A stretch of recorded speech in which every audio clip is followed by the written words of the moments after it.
Hello there you guys, welcome to one of my videos. So on this video, just going to be giving you the latest news regarding Paul Pogba.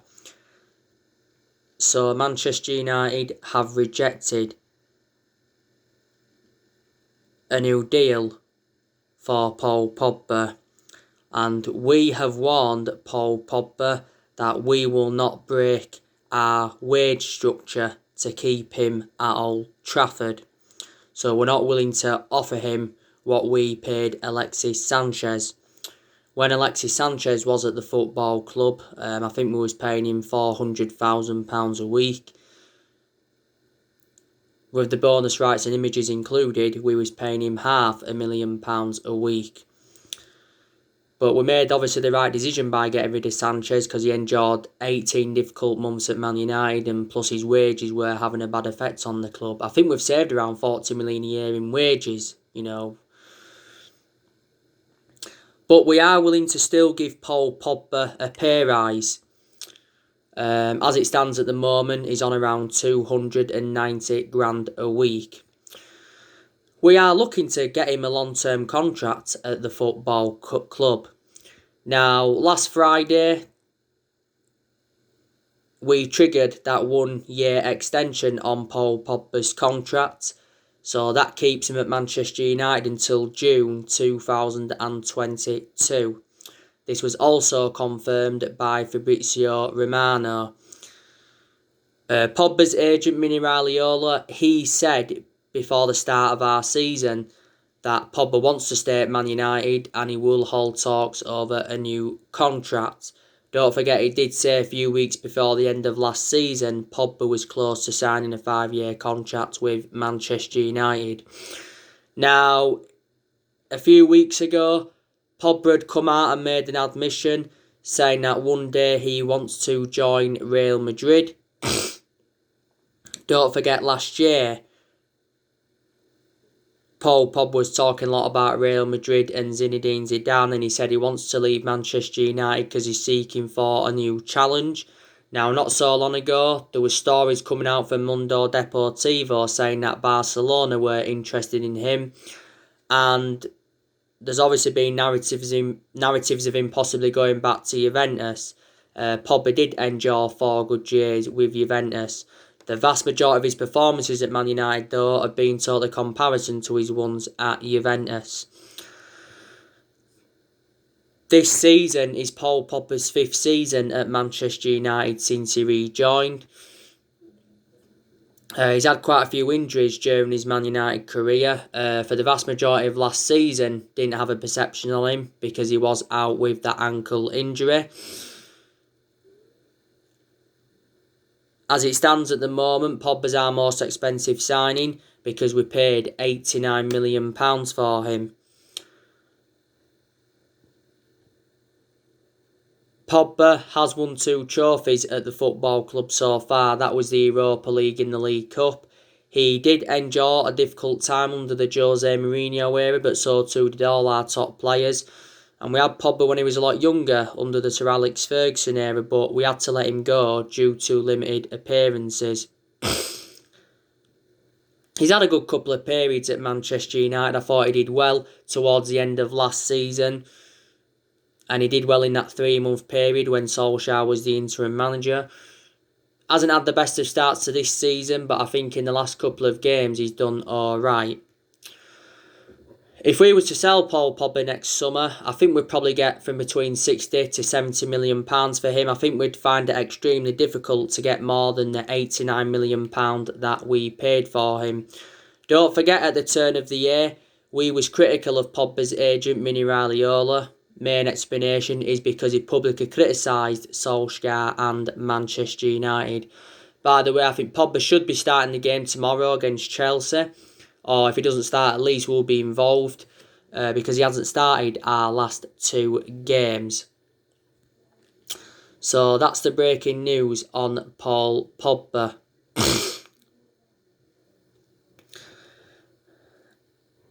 Now, I think Manchester United are going to sell more players next year, obviously. I think next year we'll be looking to sell Jesse Lingard. We'll be looking to offload Rojo. We'll be also looking to offload Phil Jones. I heard recently that West Ham have been interested in Phil Jones. Sergio Romero, he's open to leaving the football club. I think there's a good chance we could sell Lindelof next year. There's a chance we could sell Fred. There's also a chance that we could sell Matic. There's a possibility chance as well that we could sell Juan Mata. And we could also sell Daniel James. Maybe David De Gea could leave next summer. David De Gea obviously will remain our number one goalkeeper for this season. To be fair to De Gea, he's done well in his last couple of games. And obviously, we're looking to make more signings next year, aren't we? Because we do need more signings. And Ed Woodward's recently said that he's prepared to back Ole Gunnar Solskjaer. He recently did a lengthy statement. I think this was recently reflecting on our financial results. Don't forget last season we lost £70 million in revenue because of the coronavirus pandemic. We have had, I think we've lost around 20% of our revenue as well. Don't forget it said, was it yesterday or the day before, that we've paid around £20 million in dividends to the Glazers family. So the Glazers have taken more money out of the club. But Solskjaer does deserve more backing because in the summer transfer window, he wasn't backed enough. We missed out on all of Ole Gunnar Solskjaer's priority targets. And we missed out on a lot of targets in general.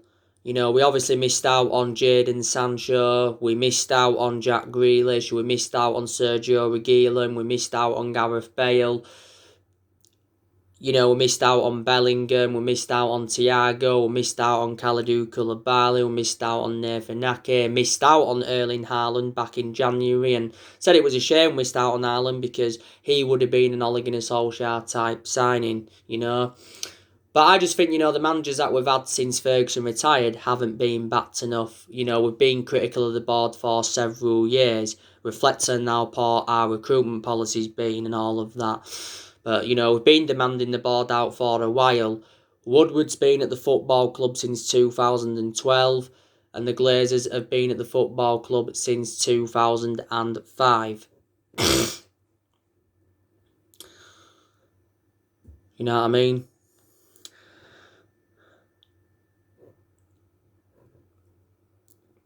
Obviously, this season is Ole Gunnar Solskjaer's second full season at the football club. And I did say before the start of this season what would represent a good season for Man United, and that would be to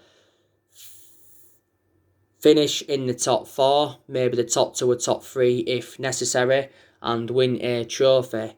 Obviously, a club of Man United size wants to be challenging and winning trophies, and, you know, we've not yet won out in terms of silverware under the Solskjaer era, and, you know, we haven't won a trophy for over 3 years. And so far this season, we've played 4 games in the league. We've won 2 and we've lost 2, so we've registered 6 points from 12. Obviously, we've won our last 2 games. You know, beaten PSG 2-1 and beaten Newcastle 4-1. So reflect on them 2 wins, a lot of pressure has eased off Ole Gunnar Solskjaer, because before them games, Solskjaer was under serious pressure at the club. Obviously, a few weeks ago, there was talks of Mauricio Pochettino coming in to replace Ole Gunnar Solskjaer. Pochettino was linked to the managerial role at Man United before Solskjaer got the job permanently in March last year. And it also said that we was looking at Massimiliano Allegri as an alternative. Now, a few weeks ago, Solskjaer was in the exact same position as what he was in at the first part of last season, because at the first part of last season, we enjoyed our worst start ever to a Premier League season. You know, but reflect on them 2 results recently. You know, some Manchester United fans think now Solskjaer is the right manager for Man United. And some Man United fans still think he isn't the right manager for Manchester United. We need to delve a bit more into the season, to give you more of a perception on him. But it seems to me, every time Solskjaer is under pressure, he seems to tactically get it right. In a lot of his games at Manchester United, he has been very tactically naive. So we appointed Ole Gunnar Solskjaer in December 2018 to replace Mourinho. And obviously he's been permanent Manchester United manager since March 2019. And he's been at the football club now for almost 2 years. Solskjaer has got a contract with the football club until 2022.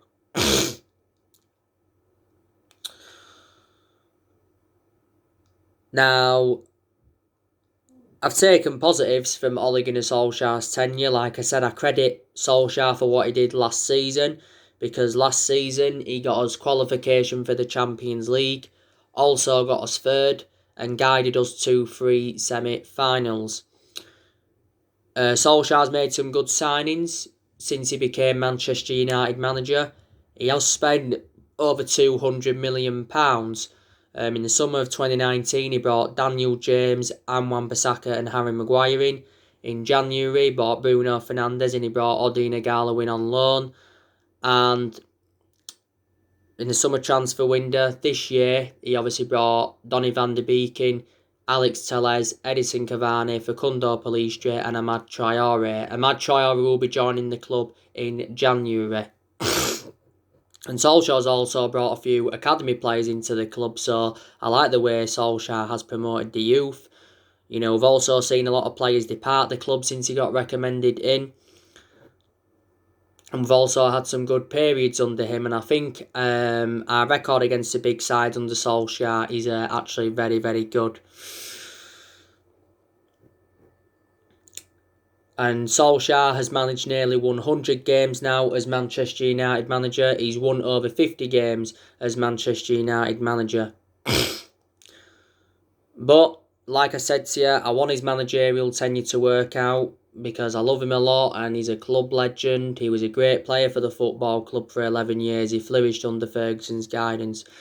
I don't know if he's good enough to succeed as a manager. Obviously, Solskjaer hasn't got that proven pedigree, but reflecting how long he's been at Manchester United, he has gained that managerial experience, to be fair. Obviously, Solskjaer is our 4th permanent manager since the Ferguson era. 3 managers have been sacked since the Ferguson era, and that was Moyes, Louis van Gaal and Jose Mourinho. So we have had different managers with different philosophies. We've won 4 trophies since Ferguson retired. That was the FA Cup under Van Gaal and the Europa League and the League Cup and the Community Shield under the Jose Mourinho era. And we've recruited over 30 odd players in since the Sir Alex Ferguson era. Obviously under Moyes we brought Fellaini and Mata in. They're the only 2 players he brought in. Under the Louis van Gaal era, we brought around 13 players in. We brought Schneiderlin in, Sebastian Schweinsteiger, Di Maria, Falcao, Memphis Depay, Rojo, Darmian, Martial, Shaw, Herrera, Victor Valdez, Romero. They're the players we brought in under Louis van Gaal. A lot of the players from the Louis van Gaal era now have left the football club. Mourinho, he obviously brought 11 players into the football club. And a lot of this team is Jose Mourinho's. But, we haven't won the Premier League since 2013. So the last time we won it was in Ferguson's last season. But we are the most successful team in Premier League history because we have won 20 titles and 13 of them are Premier League titles.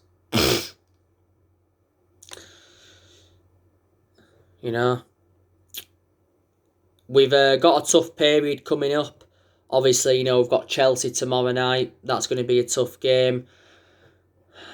I've obviously given you my preview, my starting 11 prediction, and I'll recently give you my reaction to Ole Gunnar Solskjaer's press conference. And obviously, it's Leipzig after that.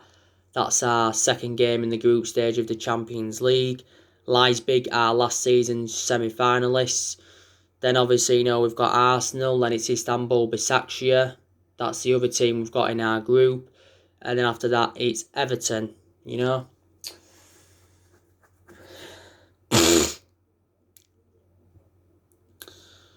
But yeah.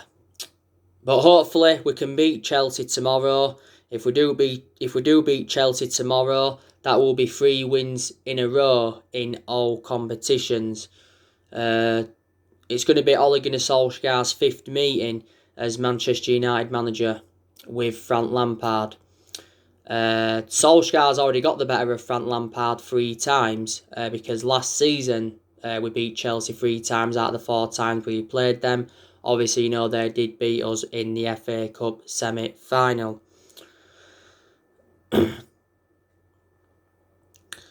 But yeah, it will be a big game. I think, like I said to you, Harry Maguire, Mason Greenwood and Edinson Cavani are going to be available.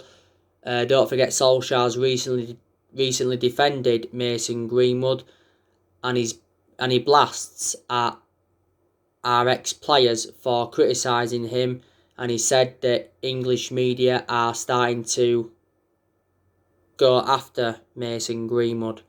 And Solskjaer also denied that Mason Greenwood's timekeeping was poor and all of that. And he said basically Mason Greenwood needs to be left alone. Mason Greenwood has obviously missed our last 2 games. Looking forward to Edinson Cavani making his debut for the club. Harry Maguire, like I said, he didn't play any part in the PSG game. Did he? Obviously, Martial's not available because he's still suspended because he got sent off against Tottenham. Eric Bay, he's out for 3 to 4 weeks. He's got a muscle injury. Axel Tuanzebe, I'd love to see him get a start tomorrow. Solskjaer mentioned Alex Tuanzebe. He's challenged Axel Tuanzebe to add consistency to ensure that he has a long career at Man United. I think he can be our future captain. I thought he did very, very well against PSG, did Axel Tuanzebe. That was his first appearance for the football club in 10 months, Axel Tuanzebe's. Alex Telles, he should be making his Premier League debut. He was very, very good in his debut against PSG. Donny van der Beek, Solskjaer mentioned him in his press conference today. He was talking about his lack of playing time because obviously there's a lot of Manchester United fans that are becoming frustrated. He obviously hasn't made his full debut for the club yet, but Solskjaer said that Van der Beek needs to settle in and he needs to adapt. I think Solskjaer's thinking about what position to put Donny van der Beek in because he can play in like 3 different roles. But his predominant position, I think, is box to box. So it'd be interesting to see how he approaches the game. Like I said, in regards to Chelsea, they made some very, very good signings in the summer transfer window. They obviously brought Ben Chilwell in, Kai Havertz, Thiago Silva, Milan Sarr. They brought Mendy in. They brought Timo Werner in, and back in February they brought Hakim Ziyech in. So yeah, made good signings. Chelsea haven't enjoyed the best of starts to the season. You thought they'd have been in much more of a commanding position, reflecting on who they brought in. They spent over £200 million, didn't they, in the summer transfer window. Chelsea so far, obviously beaten Crystal Palace, beaten Brighton, but drew with West Brom, lost at home to Liverpool. They got knocked out of the cup by Tottenham, and they recently drew with Sevilla 0-0. And Frank Lampard is in his 2nd season as Chelsea manager. I don't know if he's good enough for Chelsea. I know he was a great player for them for 13 years. That's the only thing I do know. But reflect how long he's been at Chelsea, he's gained managerial experience as Frank Lampard. Obviously, before he was at Chelsea, he was at Derby. He began his managerial career with Derby, did Frank Lampard, didn't he? But Chelsea, like I said, have got some good players in their team. Like I said, they've got N'Golo Kante, they've got Danny Drinkwater, they've got Jorginho, they've got Kovacic. They've got Azpilicueta, you know, they've got Pedro in there as well. Rudiger's also a very, very good centre-half for them. Chelsea have also got a lot of good young players. You know, I like that Christian Pulisic. I think he's had a few injuries at Chelsea. They've got Tammy Abraham, they've got Callum Hudson-Odoi, they've got that Billy Gilmore, who broke into Chelsea's first team squad last season. You know, they've got Mason Mount. So yeah, they have got some good players that could cause us all sorts of problems. Our home form is a worry.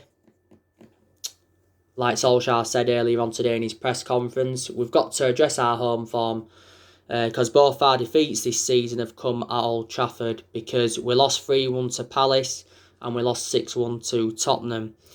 But away from home, we've been exceptional. We haven't lost any game away from home in any competition since January.